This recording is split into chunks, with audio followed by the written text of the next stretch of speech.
윤석열 선대임이 캠프 인사 해가지고 나왔어요. 이거 보고 제가 사실은 깜짝 놀랐어요. 지금 화면 나오죠. 자, 주호영 조직총괄본부장 판사, 그 다음부터 봅니다.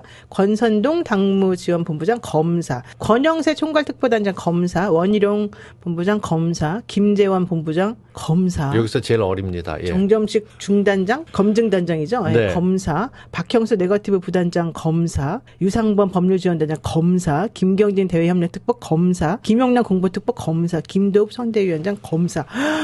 완전히 이거는 검찰공화국 아니에요? 검찰당이죠. 검찰당. 그러니까 이야. 검찰 인원들만 쫙 모아서 새롭게 만들어놨기 때문에 주호영이 원내대표까지 했지만 힘을 못 쓰고 있는 이유가 판사기 때문이다라는 얘기가 나옵니다. 저는 정말 깜짝 놀란 게 이게 우리가 검찰 개혁을 해야 된다고 국민들의 80% 정도가 사실 그동안에 계속 외쳐왔잖아요. 네. 그리고 지금까지 검찰이 보여줬던 여러 가지 정치적 편향성이 너무 심했다는 게 나왔잖아요. 결과적으로는 검사들이 그냥 아예 때를 그냥 몰려가지고 지금 정치를 하겠다고 나서는 거네요, 아예. 이거 어떻게 보세요? 후보가 부족할 때 서포트하는 거는 결국 참모거든요. 그렇죠. 선대위에 여러 중책에 있는 사람들이 서포트를 해야 되는데 선대위에 있는 사람들 모두가 다 비슷한 시각 똑같은 것을 해가지고 그러니까요. 부족하다 보면 문제가 있다 보면 이거는 좀 심각한 거 같아요. 좀 다르게 보면 지금 검찰 출신들을 사용해서 국민의힘을 접수했다라고 보이는 상황입니다. 점령군처럼? 그럼요. 그렇기 때문에 지금까지 전혀 소통도 안 하고 당대표가 그래서 왕따당했다라고 부르짖는 대한민국 헌정사상에 지금 국민의힘의 의원들이 개탄해야 될 부분인데 네. 그냥 준석이가 잠적했어요. 전화기 끄고 갔어요. 이 식으로 나가는 것 자체도 이해가 안 되고 네. 검찰 출신들 가운데서 검사들만 주요 자리에 있고 판사가 하나 껴있어서 그렇지 여야를 아우르던 인물들이 이렇게 중심에 서 있다고 하는 거는 검찰로서 한 나라를 새롭게 보겠다라는 그런 의지보다는 자기 친한 사람들끼리 해먹는 거예요. 네. 물건을 볼 때 바깥에서 도움을 받는 게 아니라 네. 검찰이 보기엔 이게 범죄야 그럼 범죄인 거죠. 일단 행정 1심 판결만 보면 의심을 검사 받은 게 출신이죠, 아니라 검사라기보다. 이건 확실하게 잘못했다라고 검찰권을 남용했고 이거는 자기 스스로 직을 내려놔야 될 만큼 큰 죄를 지었다라고 판결이 난 게 있습니다. 끝까지 간 건 아니지만 네. 가혹행위에 가까운 압수수색 등을 통해서 국정을 문란하게 만들었던 이런 사태를 그대로 재현하고 있다는 것. 국민의힘에서는 근데 끽소리도 못 내고 조용하게 있다는 것이고요. 이 국민의힘 선대위가 만들어지면서 검찰이 모든 걸 집어넣고 희석하려고 끌어들이는 사람이 이수정 교수나 함익병 선생 같은 사람들을 끌어들인다는 것도 노재승도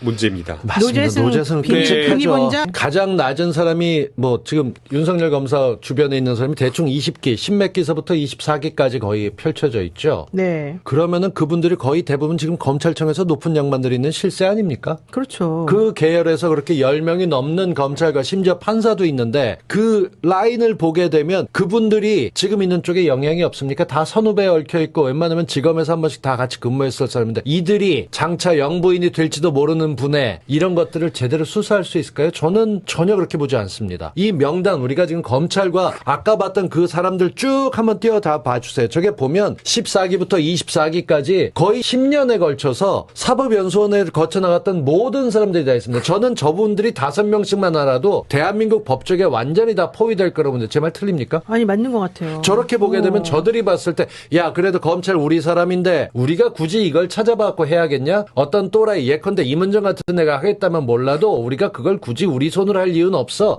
이 바닥이 어떤데? 라고 저는 그렇게 추정됩니다. 사실 국진당 선대위를 보면서 가장 기가 막혔던 게 AI 윤석열이라는 거 나왔다는 얘기 들어보셨어요? 네, 들어봤어요. 실제 윤석열과 거의 비슷합니다. 다른 점이 하나 있다면 도리도리 하지 않습니다. 그러니까 프롬프트가 꺼지면 읽지도 못하는 윤석열을 대신해서 이제 읽는 것조차 귀찮으니까 AI한테 대신 읽히겠다고 음성하고 따가지고 야 그런 당에서 지금 뭐 얼마나 말이 되겠습니까? 전 진짜 AI 윤석열이라는 게 나왔다는 얘기를 들으면서 가지가지 한다 이렇게 쓰려고 기술 만든 거 아니야 소리를 하고 싶어서 그렇군요. 화면 합성 기술입니다. AI도 아니고요. 누가 대본 써주면 그걸 미리 녹취한 거여서 여러분들 그 내비게이션 할 때 음성 지원하든 성우나 이런 거 하듯이 그런 건데 그걸 AI라고 갖다 붙여서 말도 안 되는 과장에 이젠 직접 사과 안 하고 뭔가 사과할 일이 있으면 AI 윤석열이 할 겁니다. 그러니까 윤석열하고 그 주변에 있는 윤핵관이 더 이상 이준석을 씹진 않겠다 이런 얘기를 보시면 됩니다. 건드리지 않으면 반응하지 않는 건데 그 습관적으로 윤핵관이 당이 따라오지 않는다면서 이준석을 비판하게 될 가능성이 가능성이 굉장히 높습니다. 뭔가 잘못했을 경우는 당대표가 대신 사과를 시킬 거고 그렇게 되게 되면 서로 싸우면서 이 사람들은 노상 싸우는 게 그러면서도 원인이 해결 안 돼도 합치니까 그냥 국민들이 좋아해 이렇게 착각하고 있거든요. 그러면 앞으로 오늘 국민의힘 선대위에서 어쨌든 간에 면도한 코끼리 얘기를 이준석 대표가 했잖아요. 나 네. 이거 무슨 말인지 못 알아듣겠더라. 왜 면도한 코끼리가 나오죠? 왜냐하면 코끼리가 면도를 어떻게 했다는 파리떼가 거지? 들끓고 있다라는 얘기를 했었습니다. 그러니까 파리떼라고 얘기했고 하이에나라는 말을 했는데 하이에나를 얘기하긴 그렇고 왜냐하면 하이에나가 남은 건 죽은 고기를 파리떼 물었던 돌아온다며. 거거든요. 예. 근데 그 파리떼들 우리가 뭐 이스트플라이 똥파리라고 얘기하지만 그쪽에도 파리떼들이 워낙 많았고 그 파리떼에게 가장 고통받은 게 이준석입니다. 네. 그 보수 유튜버가 보면은요 이준석 대표 잘라버려야 된다. 그리고 우리가 얘기했었던 여러 보좌관들 중에 하나가 요번 쇼에서는 이준석이 주인공 안 하면 안 되겠어라고 써서 올리기도 했었죠. 오. 그런 거 보면 네. 이준석은 그 파리떼를 쫓아냈다고 쓰고 싶어서 면도한 코끼리 둔한 코끼리는 면도해봤자 그 코끼리 털이 얼마나 뻣뻣한데 참. 그러니까는 답답합니다. 코끼리 면도 안 하면 자꾸 파리떼가 달라드니까 네. 그 얘기였어요? 그리고 파리떼 옆에 있는 걸 철거했다라는 식으로 얘기를 하고 싶은 건데 내가 보기엔 아닌 것 같은데 다 그대로 그럼요. 남아있는 것 같은데. 파리떼가 문제라면 네모드에 털을 깎을 게 아니라 그 추위 얼마나 필요한데 그 털을 깎아요. 털을 깎으면 될 게 아니라 파리를 잡아야죠. 날아다니는. 파리는 못 잡는 거죠. 이제 자기네 그 옆에서 힘주고 있는 사람들 하다 보면 윤석열도 다칠 거라는 걸 아는데 어허. 더럽기에 파리가 모이는 겁니다. 어허. 원래 더러운 곳에 파리떼가 보이죠. 네. 저쪽은 메머드 선대입니다. 구성이 뭐 복잡한 것들 빼고 여기서 정말 중요하게 돼 있는 게 김종인이 들어서면부터 선대위에 대한 불만을 드러냈는데 이 후보가 말을 잘 못하고 후보가 아는 게 별로 없어요. 이거는 제 얘기가 아니라 그쪽 후보 스스로 인정한 겁니다. 그래서 후보의 메시지를 총괄할 만한 후보 직속의 정책팀도 따로 붙어 있고 그다음에 대선의 정책팀도 따로 붙어 있습니다. 김종인은 합류를 선언하면서 네. 그 박근혜 때도 다 해봤던 짓인데 그때도 그쪽에는 후보가 아는 게 별로 없어서 근데 두 개가 충돌이 생기는 거죠. 네. 메시지 통제가 안 돼서 이거 필요 없는 거다 조정해야 된다라고 얘기를 했는데 이미 자리는 맡았습니다. 그러니까 네. 이 사람들이 분명히 김종인과 트러블이 생길 거고 김종인은 대놓고 얘기합니다. 받아들이는 쪽이 이해하고 수용하면 다행인데 분명히 그 자리가 걸려있고 목이 걸려있는 사람들 오케이 안 할 거거든요. 네. 거기 시끄러운 의원들 많이 들어가 있습니다. 그래서 이제는 좀 두고 보는 싸움 부분이 거기서 일어나지 않을까 싶은 생각이 듭니다. 네.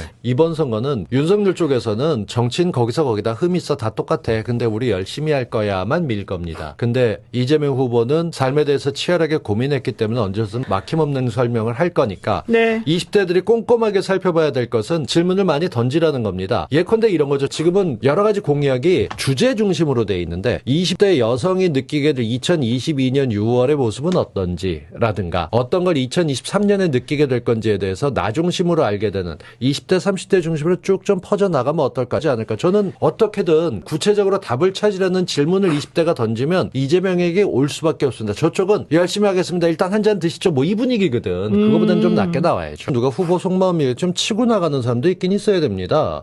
뭘 그렇게 잘못했다고. 지금 잘못했던 건 민주당이나 이런 제가 쪽들은 물어보잖아요. 뭘 잘못했냐고. 그러니까 뭐 속도를 더 빠르게 처리하지 못했습니다라든가 그밖에 뭐 만족스럽게 일을 뭐 빠르게 결실을 내지 못했습니다. 법안 통과 못했습니다. 이런 것에 대해서 그리고 뭐 특히나 조국 장관 관련돼서는 끊임없이 질문할 거예요. 근데 대한민국에서 조국 장관 가족 다음으로 아마 루머 때문에 제일 고생 많이 하고 법적으로 고생한 게 근무하는 4일 동안 3일 정도 압수수색 받았다고 하는 이재명 후보도 그렇거든요. 근데 거기도 계속 물어보면서 사과합니다. 언론들이 참 뻔뻔하기도 한데 저는 누군가 힐러로 대표 선수를 했으면 앞에 커버해주는 탱커도 있어야 될 것이고 공격 대신해줘가면서 떠드는 사람이 누가 필요한데 그렇게 해서 이건 사실 이재명 후보가 말을 그렇게 한 거지 니들 욕한 거야 언론들하고 씹어주는 누군가 좀 필요하다는 생각이 듭니다.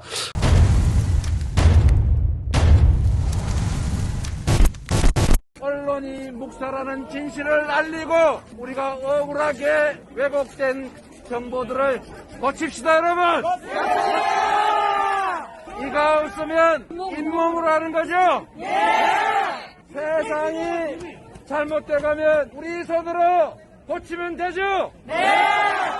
여러분과 함께 확실하게 더 새로운 나라, 오늘보다 내일이 더 기대되는 나라, 우리 청년들이 친구와 적이 될 정도로 전쟁이 아니라 협력하며 도전할 수 있는 희망 넘치는 나라, 기회 넘치는 나라 여러분과 함께 꼭 만들도록 하겠습니다. 고맙습니다. 문재인 정부의 성공적인 마무리와 20년 장기 집권 프로젝트의 성공으로 기왕 들어선 선진국 더 발전시켜 봅시다. 이재명은 합니다. 믿고 밀어줍시다. 영상이 마음에 드셨다면 구독, 좋아요, 알림 설정 부탁드립니다. 더 많은 분들이 볼 수 있게 카톡 단체방으로도 공유해 주시면 큰 힘이 됩니다. 저는 곽쌤 곽동수입니다. 시청해 주셔서 고맙습니다.